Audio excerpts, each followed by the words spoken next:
Hello, great ones. Welcome to the relaunching of my YouTube channel.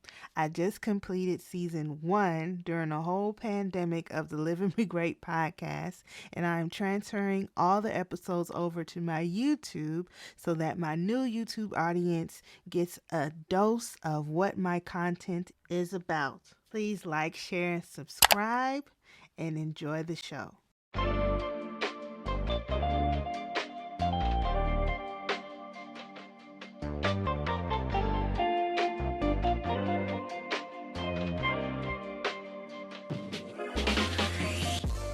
Hello, great ones. Welcome to the Live and Be Great podcast.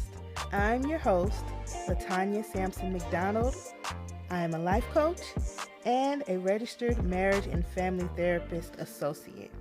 And this podcast was created to motivate, educate, and inspire all to live and be great.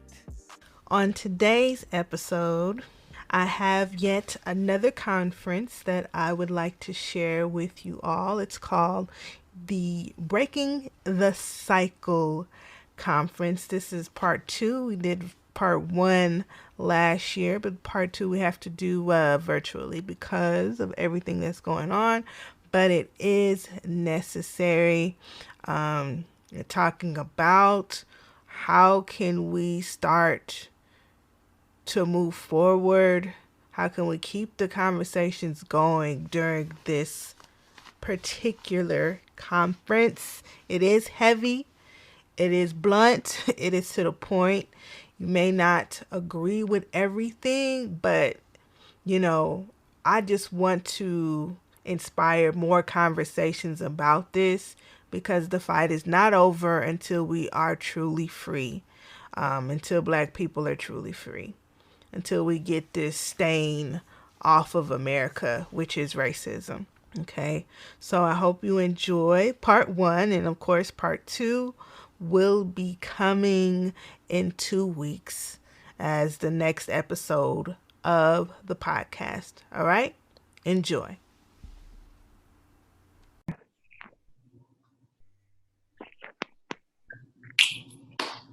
Good evening, ladies and gentlemen. I am so honored to be here tonight with an amazing panel I have from all over the country. We are here tonight for the second Empowerment Conference, Breaking the Cycle Empowerment Conference. And also tonight's topic is a big topic that we've all been talking about, racism in America. So I'm so excited to have my amazing panel with me today. Good evening, guys. How y'all doing? Awesome. So we have all the way from Los Angeles, California, my amazing sister, therapist, life coach, Latonya Sampson-McDonald. How you doing today, Latonya? I'm doing good. Awesome. Well, I'm glad you're here. Me too. I couldn't be able to touch and hug you, but we know. I know. Right now. We're able to even join in to, figure out and have these conversations and how we as a collective group can move forward in our nation and how we can get to a better place, definitely. So thank you so much. Of course. This next person I have this evening, it's not many words that I can say about this person. It's a lot of words. Let me say that. It's a lot of words I can say about this person. This person is an amazing person. This person had just recently came into my life. And I'm so honored to have gained another brother. So tonight we have all the way from Cleveland, Ohio. But of course, he's in Atlanta right now, visiting. My amazing brother, friend, Mr. Dantes Love. He's a motivational speaker, educator, philanthropist, and a bomb hairstylist. So Dantes, thank you for joining in tonight and just being able to spread wisdom to the world and how we can move forward. So thank you for joining me this evening. Thank you for having me, friend. Thank you. And last but not least, the man, this man right here, he doesn't know that he touches my life in every given moment. I tell you, the strength that this man gives. When there's some days I'll be like, you know what? I don't know how I'm going to make it. But he always knows and what to say to the people that you be like, you know what? I'm good. So all the way, definitely from our nation's capital, I'm so honored to have motivational speaker, artistic director, Mr. Antoine Dante, for joining us this evening. So thank you so much for joining us. Absolutely, sir. Thank you for having me. I'm so excited to get this conversation going. Definitely. So we're going to go ahead and just jump right into this thing. So we all know right now in America, or across the country, across the globe, actually, we've been dealing with this pandemic since we were talking about pandemics, or we're in a pandemic still, for years. This pandemic of racism, this is something that we have been dealing with as African Americans for years.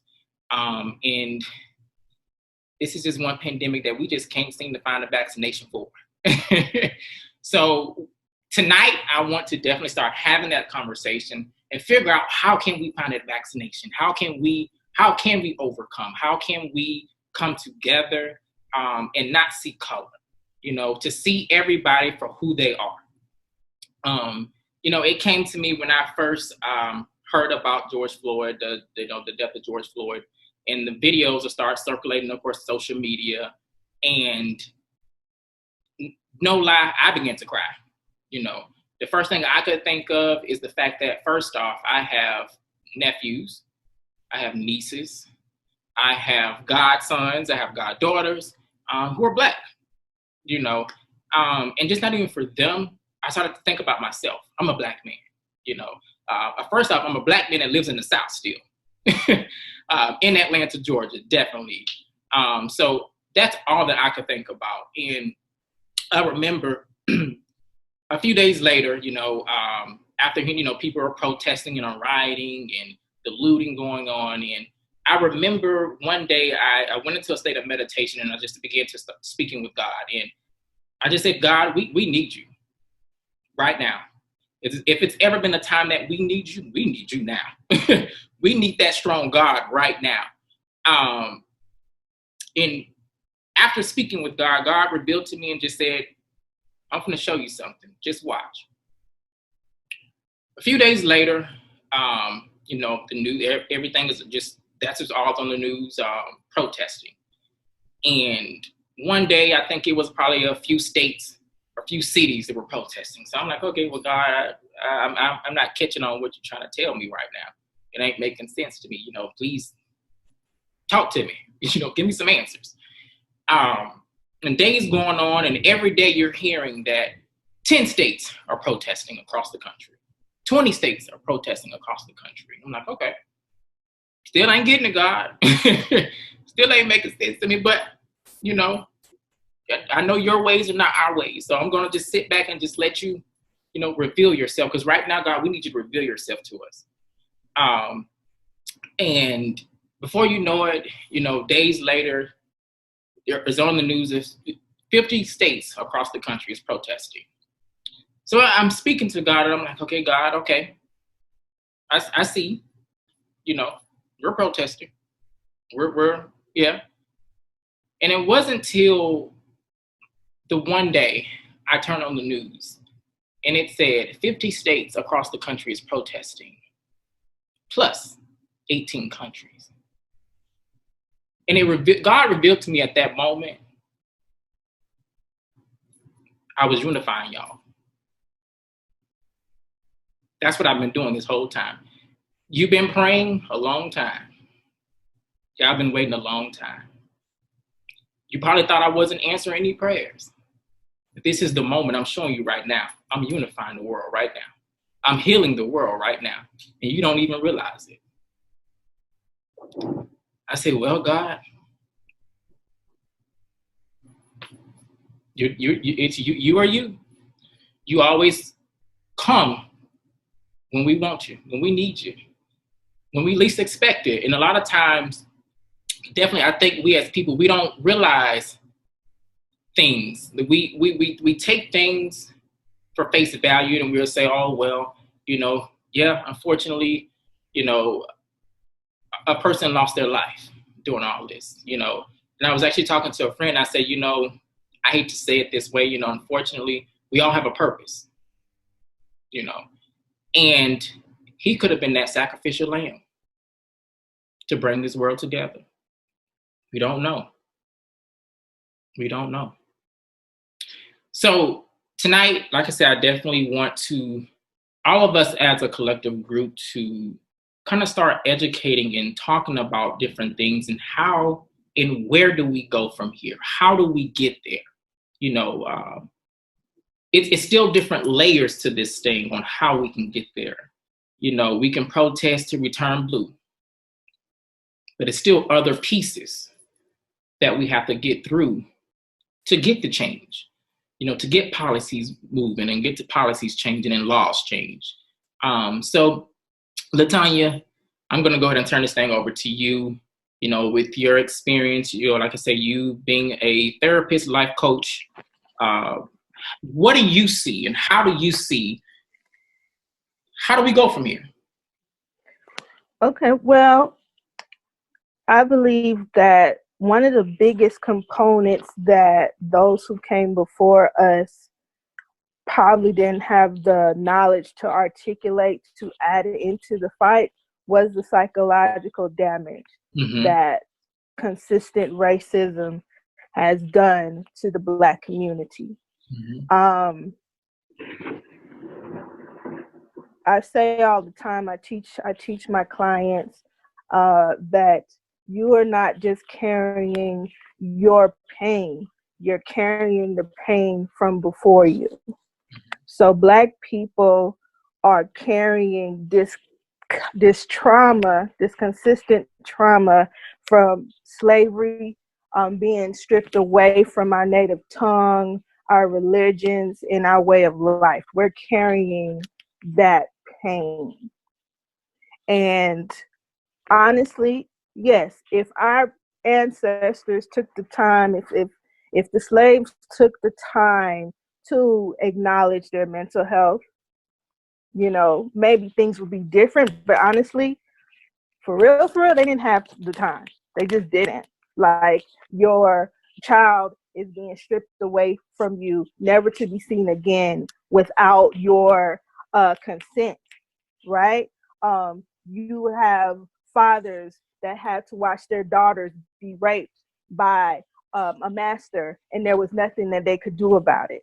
Okay, where does it all go? It's still in it. It's still in us, and we're still suffering from that part that hasn't been addressed.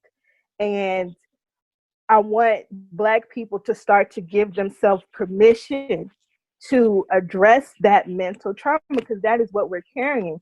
And our trauma, our depression, it doesn't look like everybody else's depression. I honestly, personally believe that every Black person has depression. Any Black person that is aware of this whole, like, the talk, right?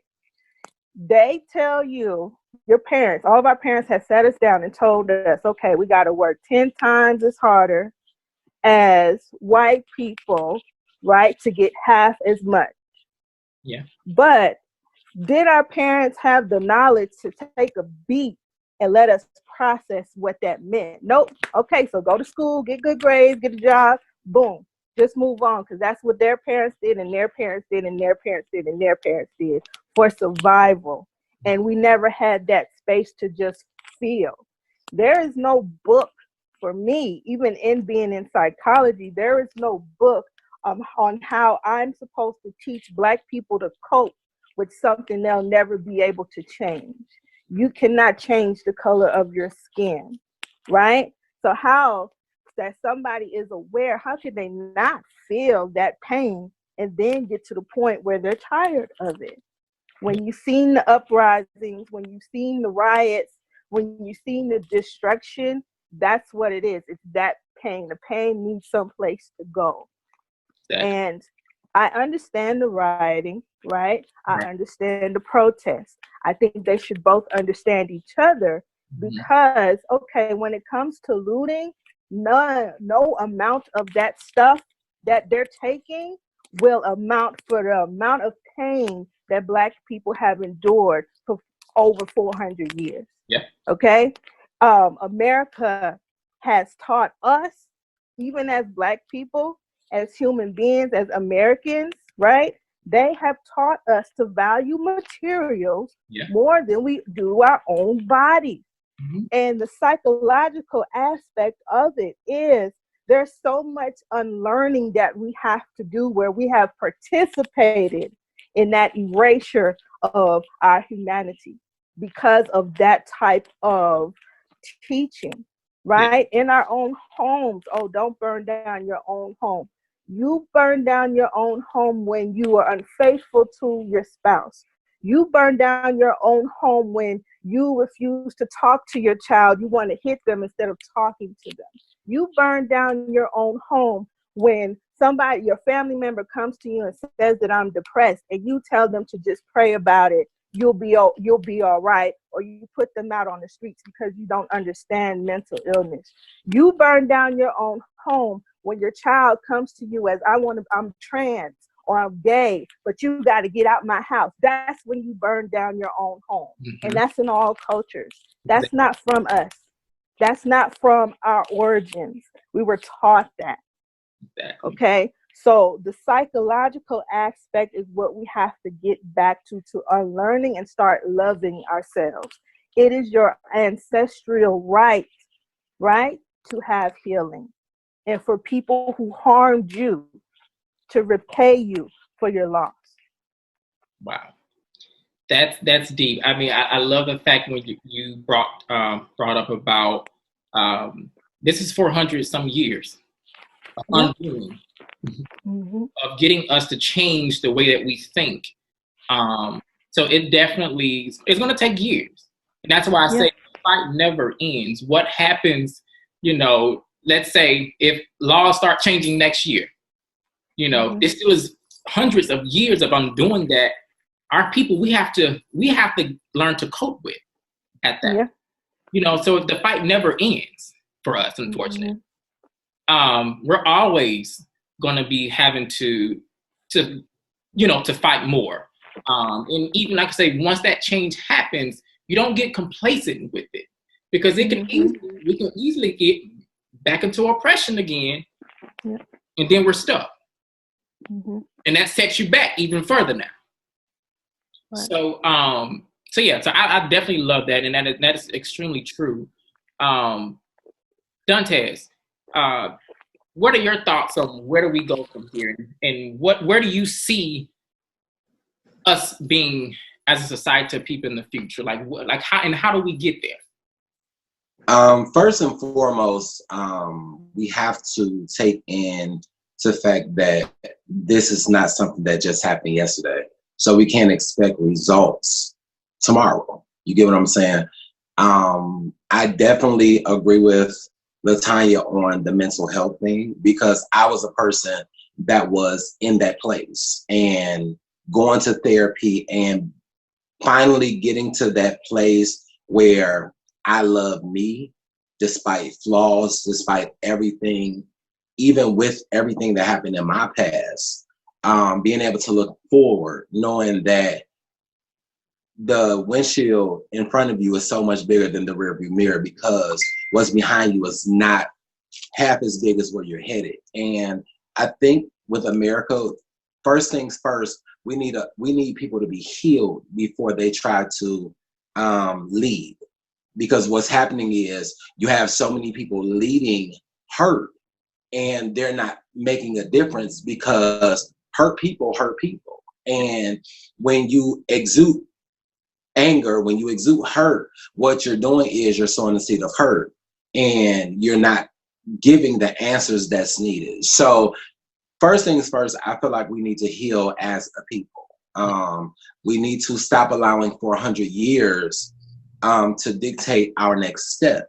We need to allow 400 years to be the foundation of where we go next. And I believe that we will be in a dynamic place. But again, the hurt people have to heal, because when I was hurt, I dealt with things so differently. Now that I'm in a healed place, even moving back to Cleveland, my response is different. My thought process is different. And, you know, I believe that Black Lives Matter, but Black lives should have always mattered, not only to other races, but to us. And, you know, Latonya said something else that just like, I don't know if y'all saw me over here, just kind of almost jumped about my seat, because when your grandmother teaches your mother something, your mother teaches you that becomes a law. I don't agree with that anymore, because a lot of times when people have taught you wrong, you live wrong, you hurt wrong, and all these things. So now the therapists have so much more work to do just to fix the foundation. And it's so hard now because we're afraid of how people receive us. I'm at the place where I love Dante so much. My caramelly brown skin, all that good stuff. And it took me, like, I'm 37 years old now. It took me a long time to get to this place. But because I'm there, my life has always mattered. You get what I'm saying? And that was something that was instilled in me. And I believe that if we, as a people, you know, you bring up scripture, y'all know I'm a minister, so elder in training. So, you know, I always go back to that book. You know, if my people who are called by my name will humble themselves, humility is going to take us far. Mental healthiness is going to take us far. I know y'all that probably wasn't, you know, grammatically correct. I just made it up right now. Roll with me. I was on the road. But I believe that, honestly, if we're honest, if we're transparent, we can move forward. Otherwise, we're going to continue to have people protest. Laws are going to change, but hurt people are going to be in leadership, and they're going to lead people back into oppression. And it's going to keep getting worse and worse because there will never be a resolve. Right. No, you're so right. Hurt people, and we preach about that every day.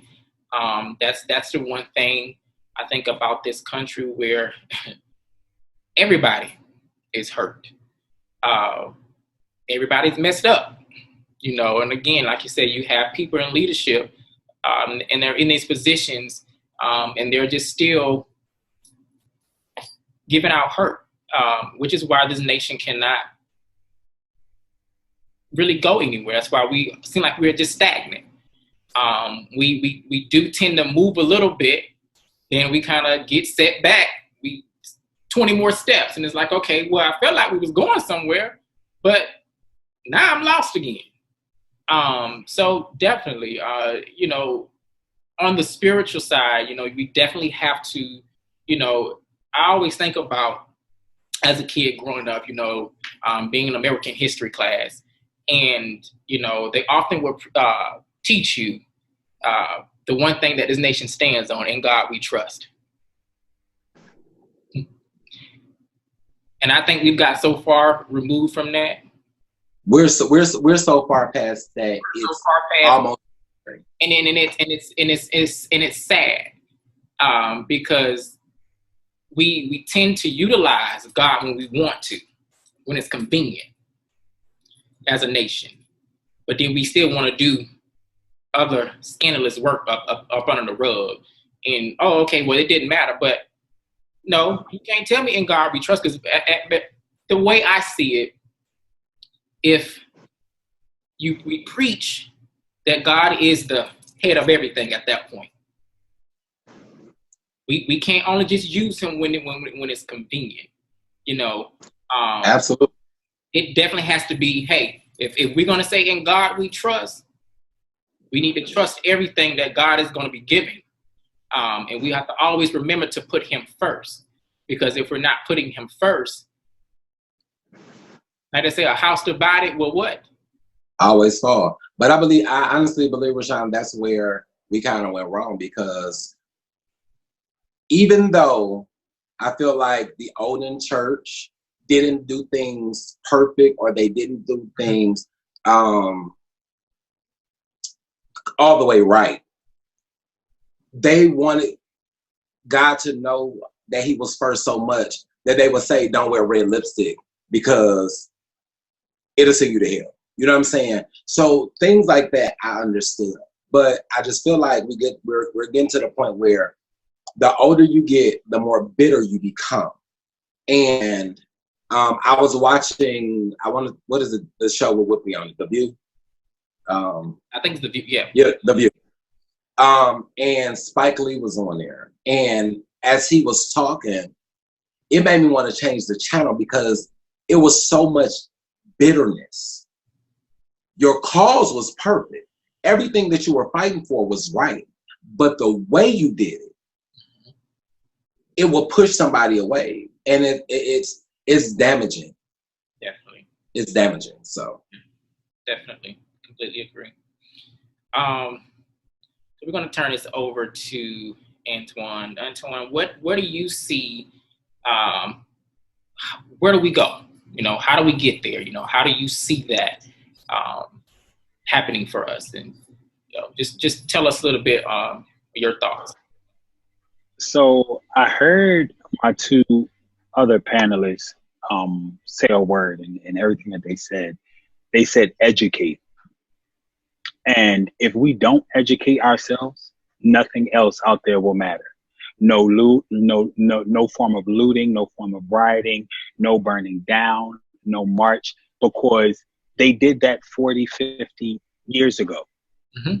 And we are still in this predicament where we don't matter, because we're taking the $1,200 stimulus check, put a smile on our face, and all is well. And that's not the case. Latonya said something about, the whole aspect behind materialistic. We're so trained and we're so groomed. Our mental has become groomed and conditioned that when you really think about it, why am I stealing clothes from the store? Yeah. That's not going to change things for my 19-year-old nephew who go to a PWI and still find things unfairly. Yeah. That's not going to change for my 17-year-old mentee who, get picked on in school because he's a gay black kid and the only one in his class. So I don't understand that I think when we change the narrative and when we take a right instead of a left and we start educating ourselves, I tell everyone, someone mentioned to me about, well, why haven't I seen you out there protesting? You have so much to say on mental illness and you have so much to say about the BLM movement. And everyone isn't called to be on the front line. Yeah, exactly. There was only one Moses. If you want to take it back to the book, there was only one Moses. There was only one Noah. So when you look at things, everyone has a place. And my job is to educate. Come on. That's my job. My job is to educate on this cause, because us standing outside, no matter how many picket signs you make and no matter how large in the street you write Black Lives Matter, it won't matter if this is still as ignorant as it was 40 years ago.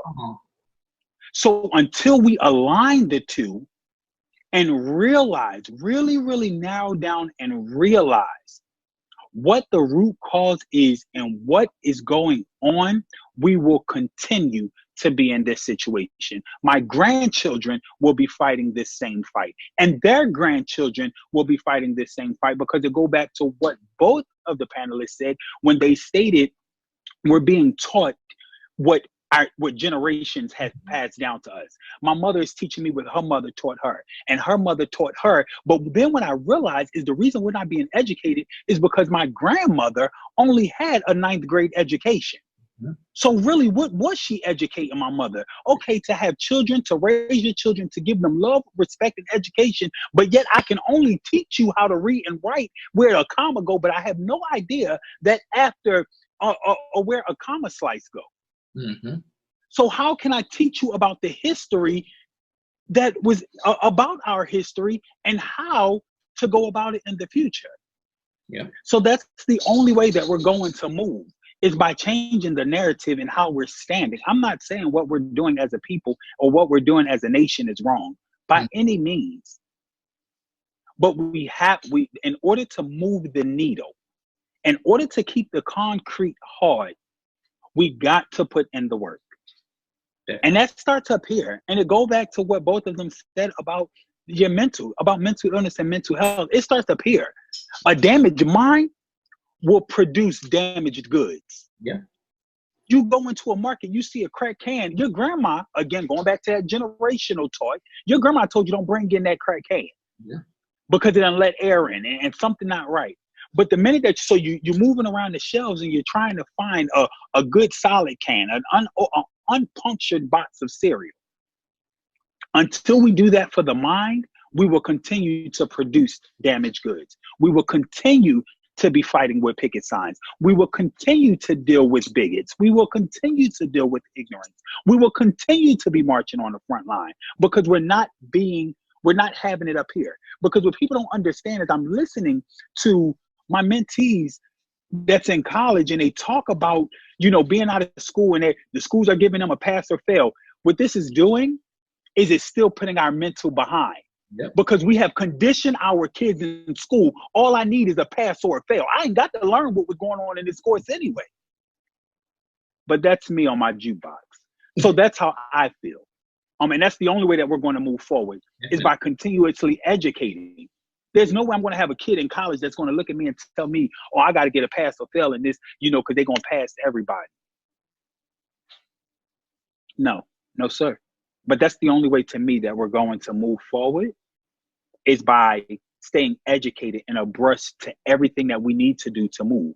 Because we can stand on the picket lines all day, but if we don't know how and who to send into the house to fight on our behalf against the man that's at 1600 Black Lives Movement Parkway or Road or Center, we won't. Yeah. We won't. Definitely. That, the word educating definitely is a big part. And that was one reason I wanted to do some type of conference or town hall and getting a group of people together to educate. That was the point behind it. Because again, like you say, we can be out there fighting till we are protesting till we blue in the face, but at that point, if you're not educated on what to do next, what are the next steps, then what? We're still in the same situation where, like I say, our children will be doing the same thing. Our grandchildren will be doing the same thing.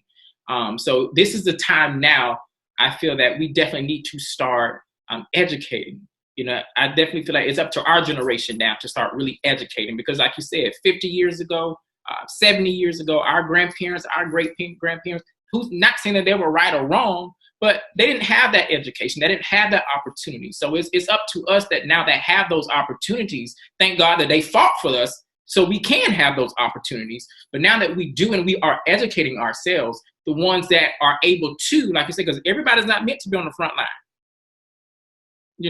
but the ones that now that know how to play the game, it's time for us to now start stepping up and start educating those ones that are on the front line that, hey, okay, this is our next step. This is how we're going to get to the next level now. We fought, we've done what we had to do. So now this is how we're going to get to that next level. I think Latonya was first. Go ahead, Latonya. Yes, education. I think education is the tool for change, and understanding our own way we contributed to the erasure of our existence is very important as well. Like certain things that we did before we can no longer do, right? And I'm very nervous, to say certain things because I feel like I have so much information that if I were to speak it and teach every Black person, they may want to take me out. Right. Because I've been able to connect the dots, Mm-hmm. right, on how we do it. And it's very, it's nervous. It makes me nervous, but I know it wasn't meant to stay in me, Mm-hmm. right? So I have to let it out because God allowed me to see it for a reason. Mm-hmm. Okay. So when we look back at the sit-ins, right? There was damage done there. When you tell your child, okay, we're going to train you for these sit-ins. If the white people spit in your face, push you down, kick you down, you sit there and you be peaceful, right? There's damage there because what you're doing is teaching your child to endure, right? You teach your child to be peaceful, to sit there and let them do what they need to do. But they come home, the shoes are in the wrong place, and you slapping them across the room. You've just now given these strangers who care nothing about your child license over their temple, right? I wonder if you guys have seen in the news how certain politicians, certain newscasters are like, yeah, as long as you protest peacefully, right, we're okay. Or Martin Luther King would not be happy with you guys burning things down and, talking to police like that, right? Because it's safe for them, yeah. Right? It's palatable. And unfortunately, like I said, our ancestors didn't have the knowledge of how deep it was from the beginning when the master would hand you, right, the whip and tell you to beat your child in front of me. I'll teach you how to do it here, right? And we're going to use God to say that this is what we're supposed to do, right? You see what I'm saying? And people just, we just so happy to be here. We don't have to be treated like humans. We just, my master was so nice. We still doing the same thing, right?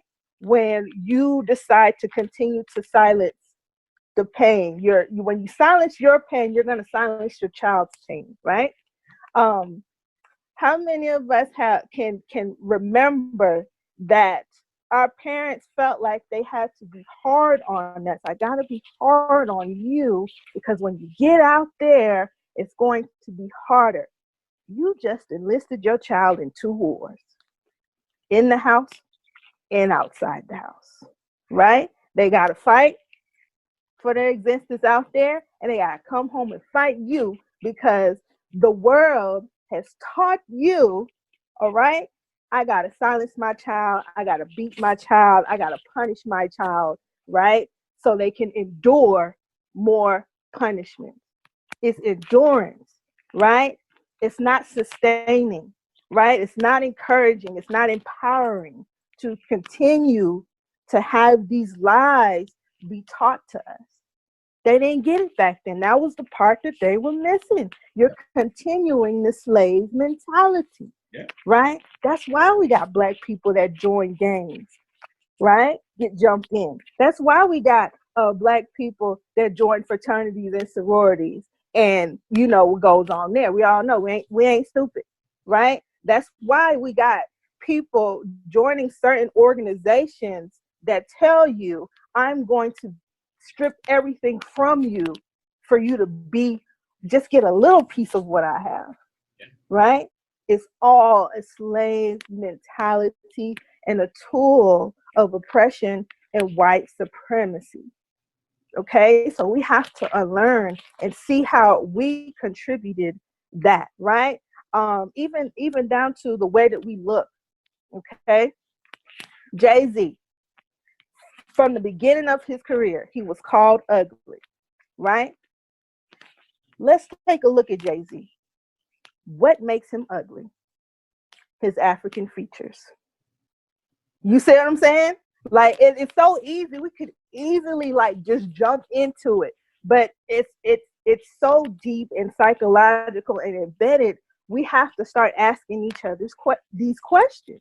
to educate ourselves, right? Because if the only thing that makes Jay-Z ugly is his big nose and his big lips, right?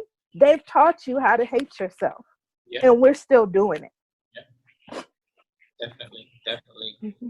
I know Dante's had his hand up. Dante's, I know you want to piggyback off of something.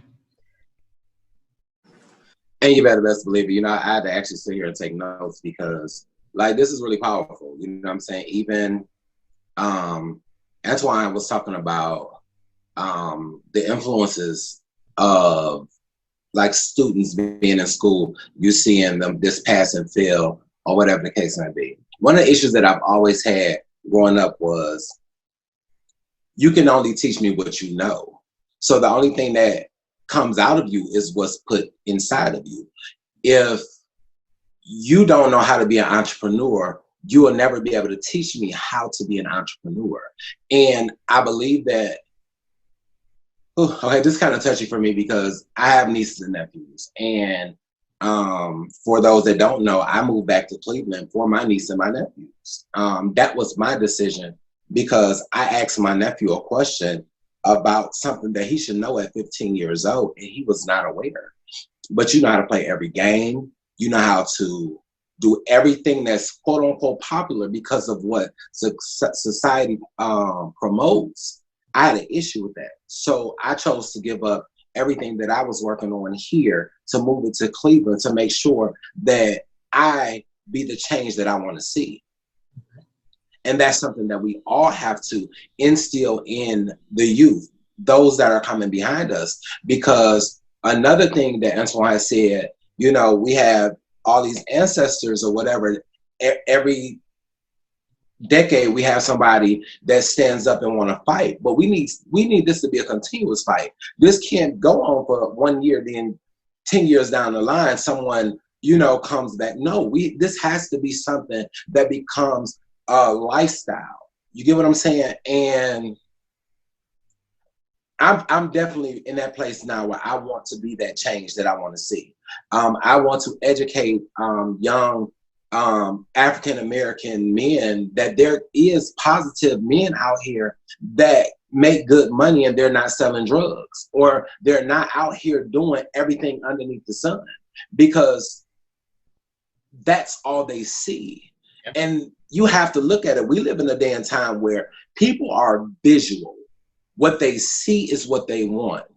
And if they see this person's getting every pair of shoes, every new car, they want to do what's going to get them the material things. So number one, we have to reinstill the value of what life is. Yeah. The value of life has diminished. It's almost completely gone because people are killing people left and right. And it's sad. So we definitely have to be that change. The mentality. You can't be the only one that's trying to fight the battle. You got to instill in them what we're fighting for without the hurt. You get what I'm saying? So that it becomes a lifestyle for them. These gangs, again, I was pulled up in the gas station today.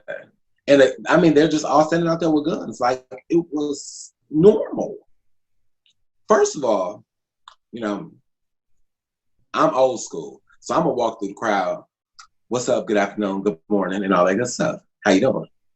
But the fact that you feel comfortable walking around with a gun exposed, because that's where we're headed.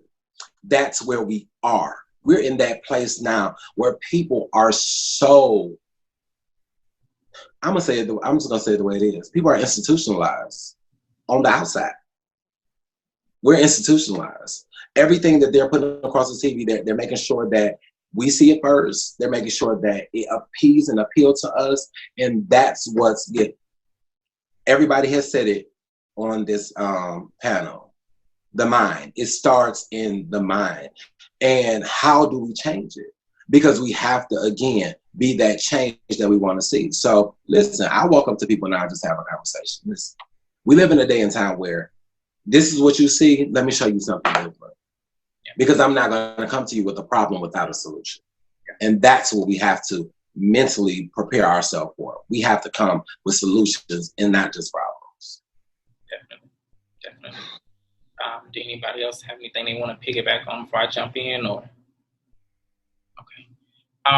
So yeah, so Dantes, you're right, definitely. You and Latonya both are right. We don't, like I said, the mind is a terrible thing to waste. That old saying, it really is.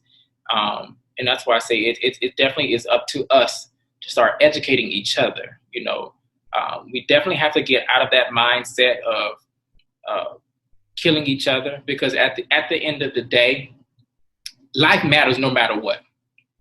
Rather, if you're a black man and I don't like you, I'm not going to come and take your life, because that life still mattered. We definitely have to learn how to, as a ethnicity of people, to start coming together more. We got to definitely start supporting each other more. We can't talk about it today, and just because something is going on, well, we ain't gonna want to support the white man. But then, as soon as the white man throwing you a little stimulus check or throw you a few dollars, you back at Lenox Mall buying up everything in the mall. But then you turn your neck, or you turn you turn your nose up to your fellow brother that's a black business owner that's trying to get his business off the ground. But you ready to go give the white man their money though. So we definitely have to start educating each other, man, and start supporting each other more. You can't expect them to respect you if we can't respect each other. And that's just simple. They already know, but they're going to tear each other down. So if they don't respect each other, why should we? We're going to help them. Because they're killing each other off left and right. So let's just go ahead and help them then. So we definitely have to educate each other. We definitely have to start these conversations. Because definitely, like I say, it's up to our generation. And I cannot stress that enough. Because when my kids come along or my grandkids come along, I want them to be well-versed and well-educated enough to continue the fight.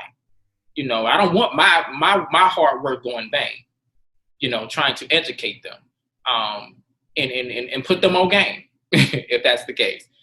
So we definitely have to continue always fighting. And that's why I say, it's hundreds of years of layers of this thing that we have to undo.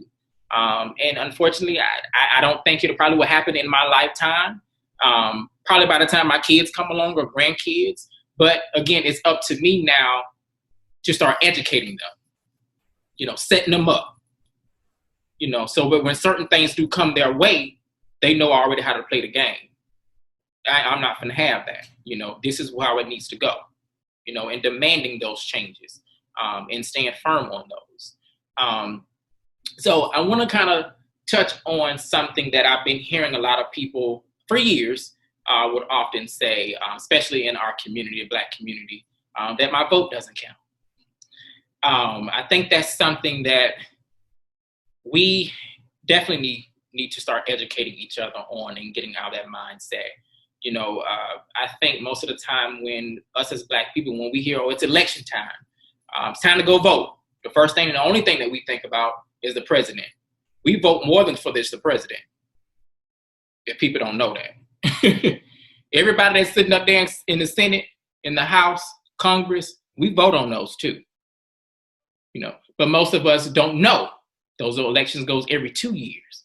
Those elections by that time been passed us by, and we only just focus on the presidential election, and we expect the president to come into office and to just bring order to the world, to the nation. And it takes more than them. It takes the people that we're not voting for, which is why a lot of these laws are not changing.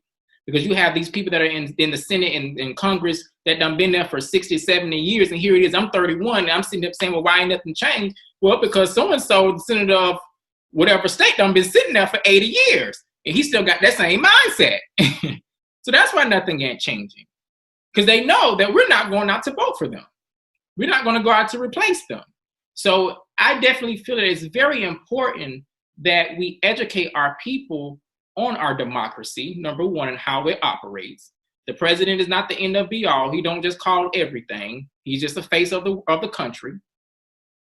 But the people that we're not voting on, our senators, our Congress people, our mayors, your city council people, the Supreme Court, those are the people that are implementing these laws that we abide by every day. And a lot of us don't realize that. We think, for example, we just thought that Obama was going to come into office. He was going to change the world because he was black. He was going to go up. No. But if you got Obama in office, you got everybody up under him, Republicans, and that's going to be against him, then what? You can't do anything. You can't do anything. But if we were out actually voting and trying to change those seats so they can get behind him, he would have been able to do more. So, and it bothers me when I hear people say, oh, well, Obama didn't do nothing for black people, though. But did you get out and vote during every election, though, so that way that the people up under him that can help support and push his initiative? You didn't do that. You just wanted to go out because he was black and put him in office, the highest seat in the land. That was it. That was your whole focus. But you forgot about everything else up under him. So what are your thoughts on voting and educating our people on voting and just educating them on our democracy and how things work? Because my thing is this: Trump can get another 4 years, but if we got the right people up under him that's creating these laws, Trump can just continue being a clown that he is and keep running this White House like a circus, for all I'm concerned, for another 4 years. You want to be a reality TV star? He can just continue being on TV. But if we got the right people up under him in the Senate and Congress that can be saying, no, this is what we need to change. Trump, you can go ahead and just continue, just let the camera be on him every day if that's the case. Because you could just be in front of the camera, you know. So what are y'all thoughts, Antoine, I'm sorry. What are your thoughts on that? So I'm glad that you asked me, because I had wrote it down. But you made a comment, and, you know, I'm a non-confrontational person, I like to believe, but you made a comment on, you know, and not saying that the comment was yours, but I did have one of my mentees said, when I was on a panel at Howard, and she said, yeah, well, Trump didn't do enough for black people, or Trump didn't do this. And it clicked to me right there. And I'll make the disclaimer that I've never been pro-black. Rock. Can you hear me? Yeah, you meant Barack Obama, or you said Trump didn't do anything? I'm sorry, Barack. Okay. Barack. So I'm sorry. So she's like, oh, Barack didn't do anything for the black people. And I'll let you know really quickly that I'm pro-black. You know, I'm not pro-black. I'm not, you know, right. That's never been me. But I think you go back to the education part of it, where we got to stop expecting, because he's black, to be for the black people. We are a human race. Thank you. And it doesn't take away from me being black and loving my melanin and loving my wide nose and full lips. It takes nothing away from there. But now when your white child go into the classroom and say Trump is, to your black child, and say Trump is doing a great job because he's doing everything for the white people, it begins to be okay. Mm-hmm. So that's how I look at things. So that's the way that I explained it to them. It just dawned on me, because I heard you say, just hearing people say that, when you talk about our democracy and making sure that we get out there and vote on a local level, and people saying my vote don't count, it goes back to them not being educated enough. And we're ignorant in public elections. We're ignorant in the process. And for those of you that don't know, they use the word wrong. Webster describes ignorant as to not know or to understand. Okay. So we're ignorant in the process and the guidelines of how voting is supposed to take place. And because we see one Florida election get rigged or go wrong, you know, we all just now assume that, oh, my vote don't count because those Florida votes didn't count. Yeah. We're not educated. We're not thinking about this. We're not even set up accordingly. Yep. You know, we don't even think to, when someone does vote for the president, are you even doing your research on the vice president? Because you do know that man or woman is the second in charge. Exactly. So do you even know who's fourth in line to be president of the United States? Do you even know that they have something called a designated survivor that sits in an off location when the president is doing his speeches or his State of the Unions? Yeah. So if all of those people, with something were to happen, do you even know who is fourth in line to run the to govern the free world? So we're not looking at those things, and we're not looking at those local elections. We're not looking at our mayors and our senates and our Congress. We're not looking at our councilmen and women. We're not looking at those because we don't know. Yeah. We have no idea what they do. Yeah. Exactly. We don't even know that local laws are passed on a local level. Mm-hmm. Exactly. We don't know those things. You got parents out here who are questioning what Trump is doing or what the lack of what Obama did, but you didn't even get out to see who your Department of Education secretary is. Yeah. So again, I tell everyone this: mathematics is the universal language. 1 + 1 = 2, however you look at it. It's the same way of reading. Whether you're reading left to right or right to left, it all makes sense right in front of you. The first thing you got to do is pick up and read. Yeah. When you look at a mathematical equation, the first thing that you need to look at is the symbol that's going to allow you to add, multiply, subtract, or divide, and then you can know how to do your problem. But we're not looking at that. We're just looking at 4 and 4. Yeah. We don't know what that symbol is. So you don't know if I'm adding 4 and 4, subtracting 4 and 4, dividing, or multiplying. So I think that it's extremely important that we educate on our people and our children to get out there and vote, to get out there. We can find all the time in the world to rent cars, trucks, and minivans, to go to cabin weekends, to do God knows whatever, but right. You can't go rent a truck from the enterprise to take 6 of your friends who are unemployed and don't drive with a high school education and think that managing a drive-through is the maximum that they can go of their potential. Yeah. They're not going to know where their election starts at. They don't even know what their business just got for their stimulus package. They don't. So as long as we are ignorant to that, those things won't change. So yeah. I think that this whole conversation stems back to educate and how we educate our people. Exactly. Get out there and be that voice. It's important. It's important. You made a very good point where the president of the United States, whomever he or she may be, can't do anything without a sign off. Yeah. You can't do any, but do we know you can't do anything? So you're right.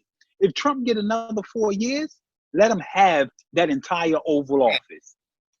Because the House is what I'm worried about. Because see, Aunt Nancy that's sitting over there, that's, I respect her. Yeah, exactly. Because there's an understanding. Mm-hmm. So that's it. That's it for me. Definitely. I feel you. Latonya, what are your thoughts? Everything Antoine said. I think it still really goes back to the mental portion, but also I think the Black community needs more understanding of each other, because sometimes we may get an elitist attitude just because we got a piece more education or a piece more money or whatever, right? I think we need more, we definitely need more understanding. Like, if you believe, like I put it this way, if you believe that Dylan Roof, right, the one that went in and shot up the church, if you believe he had mental illness, right, so does the Crips and the Bloods. Get what I'm saying? It's another way of teaching us to separate ourselves, right? Just because some of us did what they told us to do. We learned their educations, we played their rules, and okay, great. That so-called makes us closer, but it doesn't make us better. right? I respect the two sons, twin boys, mom in jail, dad never around. One became a doctor, one is a drug addict. I respect both of them the same, right? Because they both decided to acknowledge the pain. Okay. Now, how they found it, all right, we can agree and disagree, but they're still human beings. So if we can come together, right, and approach the person that understands that it hurts, because like, yeah, we want to get to the point where we're all more of us are thinking the same, right? But there's still some of us that are still hurting, right? It's still some of us that, okay, they say, okay, get up, get a job, whatever the case may be. You may be looking at somebody that, looks like us as lazy, but you don't know the mental warfare they're going through just to get out of bed, right? So it's okay when it comes to education and educating people on how to vote and things of that nature. It's okay to reach your people where they're at, right? And not approach them as in, well, you should just know. I did the reading. You should do the reading. No, like we just sat here in the beginning of this conference and talked about we ain't healed yet, Yeah. right? So some of us, your brother and your sister, is still in healing, still trying to figure out that. They still haven't been able to figure out that they hurting from it. They think, oh, I'm fine, I'm gonna just do this. Whatever. Doing it wrong, but I'm gonna just do this. Like that part, we gotta bring it back down and stop this separation just because people don't know. Help them know, right? It's all about your approach when it comes to things that are affecting us. A lot of people just don't know, and they're still trying to figure out the first thing, right? We don't have to leave people behind. We can reach back. Okay, you can reach back. I know the blood, okay, looking for family. That's why he went to the game, right? Because he didn't have no family. He didn't know how to deal with his pain, and they teaching him like this how we deal with ours. We're gonna be your family now, right? There has to be some, even though you may not agree with how they do things, but the conversation starts with understanding, right? You doing your education and figuring out, well, how did they get there? What was your childhood like, right? And if we can connect, hey, my dad wasn't around either. Let me tell you how I got to this part, right? Let me tell you how I corrected this that helped me understand that I was worthy of more, and then he could bring it back to his gang. You get what I'm saying? Like, Yeah. we need more understanding and be able to humble ourselves, right? To reach our brothers and sisters of where they're at. I don't care if you got to take it all the way down to 1 + 1 = 2, right? Be willing to do that, because you're not going to get anywhere by just barking. Like, we deserve more than just barking at each other just because somebody doesn't know. So that's my take on it. Thank you so much, Tanya. That definitely was enlightening, definitely educating our people on. Again, I can never stress enough. We definitely have our work cut out for ourselves. Trying to undo this, the mindset that we have as people from years. So we're going to go ahead and kind of end this first segment of our conference. And when we come back, we'll definitely jump right into getting Dante's point of view on the voting aspect of things. So we're going to go ahead and just take a break, and we'll be back shortly. The Live and Be Great podcast will be airing every other Friday. If you have truly enjoyed this podcast, thank you. Thank you for listening. Thank you for giving Live and Be Great a chance. Please feel free to share, like, give a review, subscribe on whichever platform that you're listening to right now, on iTunes or Apple Podcast, Spotify, Anchor, as well as Google Play. The Live and Be Great podcast is strictly crowdfunded, so if you are interested in becoming a supporter, you can click the link in the description, or you can go to liveandbegreat.com and scroll to the bottom and donate to the Live and Be Great podcast today, so I can continue to give you good and motivational content. Thank you all for listening, and don't forget to give yourself permission to live and be great.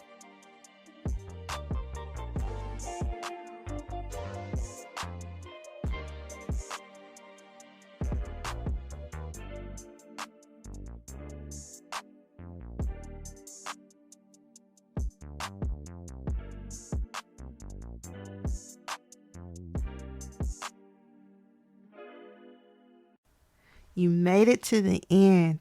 Thank you so much for tuning into my YouTube channel, Live and Be Great. This channel will produce content that is both podcast and on-screen style. So if you're interested and you enjoyed today's show, please like, share, comment, and subscribe. See you soon.